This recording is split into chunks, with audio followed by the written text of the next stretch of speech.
Juan XXIII. La decisión se tomó luego de que el Papa Francisco promulgara el decreto que reconoce un segundo milagro de Karol Wojtyla, mientras que la canonización del Papa Juan XXIII se realizará sin que se le haya atribuido un segundo milagro, como contempla la normativa vaticana. Para conocer más detalles, conversamos a esta hora con el sacerdote jesuita y doctor en Derecho Canónico, el padre Marcelo Gidi. Marcelo, muchas gracias por acompañarnos. Bienvenido. Gracias a ustedes. Espero que podamos tener un buen momento de diálogo. Marcelo, ¿cómo se entiende que el Papa haya dado este decreto que finalmente va a canonizar a dos papas, que son dos papas bastante distintos, y que a uno se salte una normativa, no le pida este segundo milagro? ¿Y cómo podemos entender que se vaya a canonizar a dos juntos en una misma fecha y en este momento en que el Papa lleva cerca de 100 días, un poco más de 100 días de gobierno? Bueno, estos dos papas han tenido dos excepciones a la normativa canónica que rige el proceso de canonización. Juan Pablo II se le eximió el paso del transcurso de 5 años. A él su proceso de beatificación inició antes de los 5 años, y a Juan XXIII se le reconoce la posibilidad de ser santo sin el cumplimiento de la exigencia del segundo milagro. ¿Qué son los milagros y por qué un papa puede también eximir, exonerar, dispensar de esta obligación?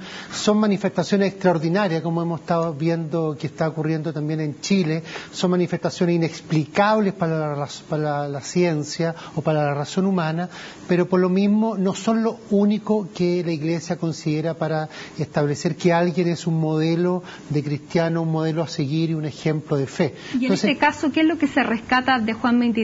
Juan XXIII y Juan Pablo II son sin duda figuras muy admiradas del siglo XX, pero también podemos decir son muy distintas. Algunos dicen antagónicos, otros pueden decir complementarias. ¿Cuáles son las virtudes de Juan XXIII que hacen que el Papa Francisco se haya saltado, digamos, este requisito para llevarlo a los altares? La Iglesia actual está viviendo el tiempo del Concilio Vaticano II, que fue el gran evento de la Iglesia de los tiempos modernos. ¿Y quién fue el que intuyó, quién fue el que pensó, quién fue el que animó todo este proceso de conciliar? Fue Juan XXIII. Entonces uno ve como el gran evento de la Iglesia animado por el Espíritu Santo, un evento que fue hasta el día de hoy determinante en el modo de concebir la Iglesia, que todavía no nos hacemos cargo completamente. Primero aparece la imagen de él como un gran promotor de un tiempo nuevo para la Iglesia, y después todas las cualidades humanas, pastorales de Juan XXIII son realmente hasta el día de hoy marcantes para muchas personas en su experiencia religiosa. Bueno, entonces, un papa que duró 5 años solamente, que lo conocieron como el Papa Bueno, que hoy día su cuerpo está expuesto en una de las capillas del Vaticano, y que ha sido muy querido por su sencillez, por acercar la Iglesia al pueblo, características que hoy día están diciendo que son muy similares a las del Papa Francisco. Sí. Tienen, nuevos tiempos siempre pide a la Iglesia nuevas conductas, sobre todo para quienes tienen la autoridad máxima en la Iglesia, que sea la de sencillez. Y los signos que ha ido teniendo el Papa Francisco, uno también los puede volver a ver hacia atrás en la experiencia de Juan XXIII.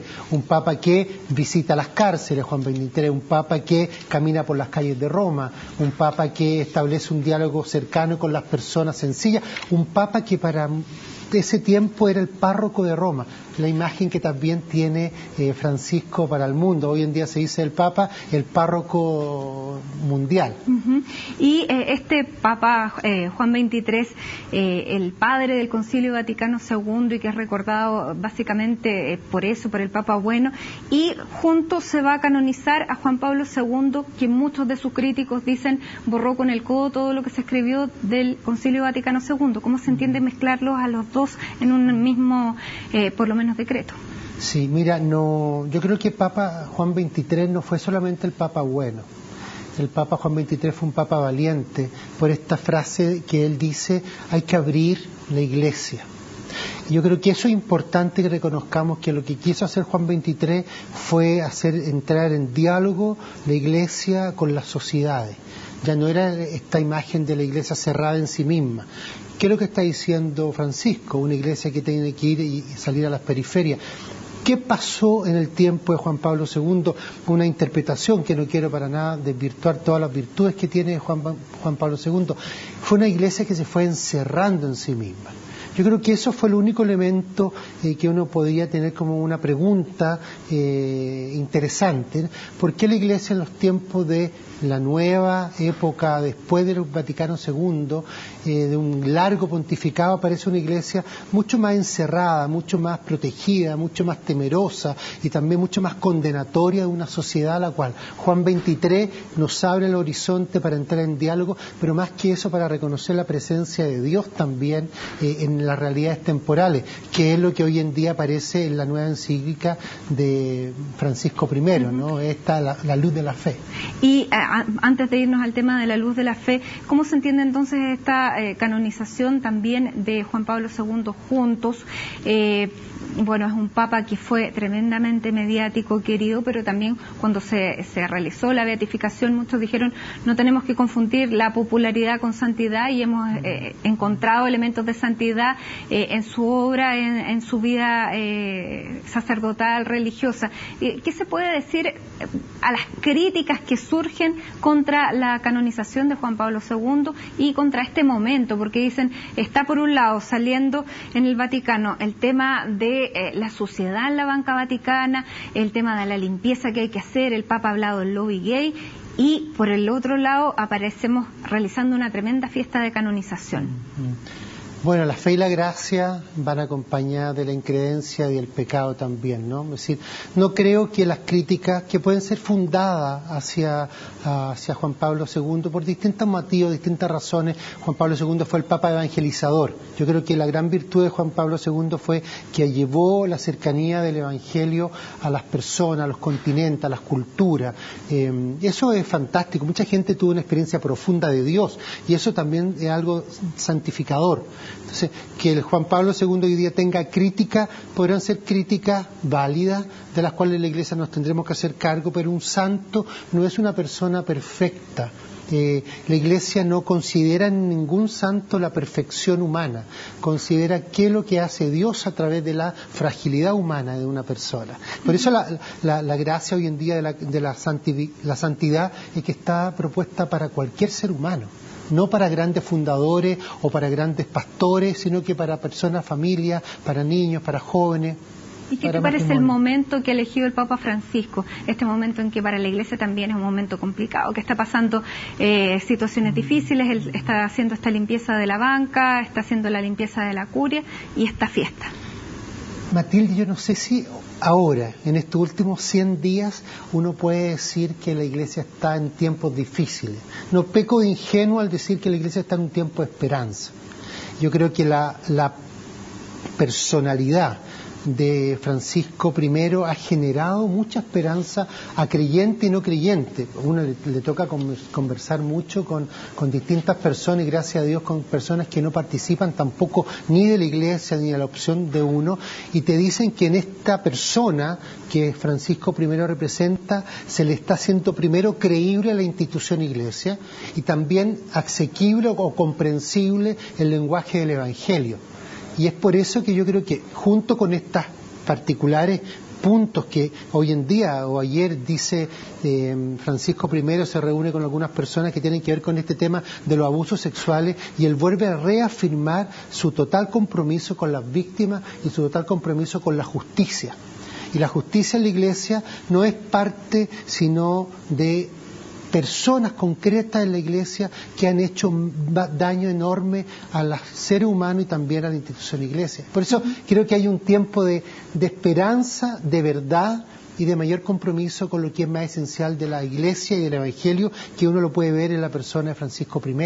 Bueno, y hoy día hemos tenido también uno de los primeros, digamos, frutos, hijos de Francisco I. Hablábamos de los signos de Francisco I, la humildad, el saludar, el convertirse más bien en obispo de la ciudad que en querer llamarse papa, que está viviendo en la casa donde tradicionalmente se van a quedar los obispos, los cardenales que llegan a Roma. No ha querido usar el Palacio Apostólico, no usa los zapatos rojos, tiene una serie de signos que uno puede decir que bien, pero no nos quedemos solo en los signos. O sea, ¿cuáles son los reales actos en que podemos decir hay cambios en la Iglesia?